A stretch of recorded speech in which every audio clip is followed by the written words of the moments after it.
We can't put the security of families at risk by taking away their health insurance, or unraveling the new rules on Wall Street, or refighting past battles on immigration when we've got to fix a broken system.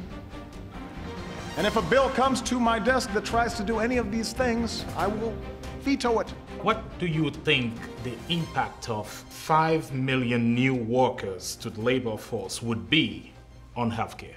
Well, it depends on if those workers are paying for their own health care or if they're getting government subsidies. That's the big difference, you know, and this is the fallacy in the argument behind that people make, that immigration benefits our economy because it makes it bigger.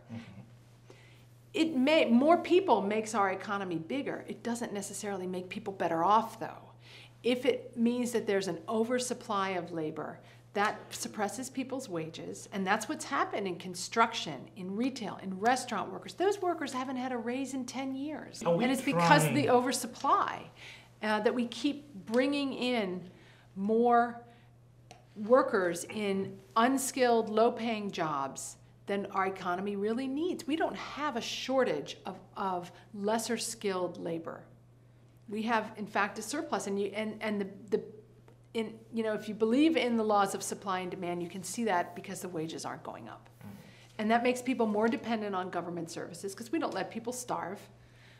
You know, if we have a government-run healthcare system, we're not going to tell people they can't have healthcare, but they're not going to be paying for it themselves, and that makes it expensive for the people who are paying for it. In a report that came out from your organization, you show that for every job created, there are 2 immigrants, and we touched on that earlier today. The problem I have is that it does not take into account the integration time it takes for new immigrants to actually be able to create new jobs. Well, there is a time lag. I mean, there are studies that have shown that sometimes new immigrants arrive here and they're underemployed, and it takes time for them to fully become self-sufficient and, you know, and create jobs. Right, and create jobs.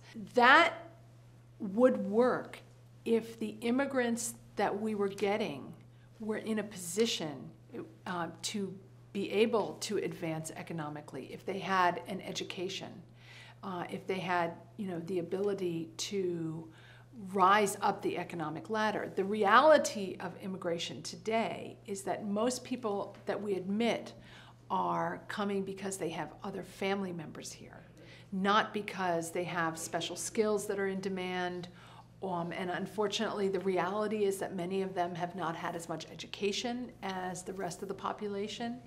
And so they're starting at a real disadvantage, and the chances of them becoming self-sufficient are much less than if we were to admit immigrants based on education, job skills, and so on. So what would you say the difference is between President Reagan's plan and President Obama's plan? There's not much difference, because what the president did was he told us he was going to solve the problem with a huge amnesty, followed up with the promise of enforcement. The enforcement never happened. That was cut off.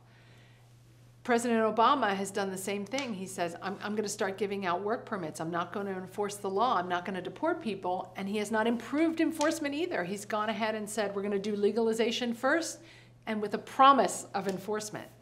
And that just can't work, because that's, again, it doesn't remove the incentive for people to try to come here. Everybody sees what's happened. They're going to say, I'm going to come, and I know that once I get past the Border Patrol, I'm home free.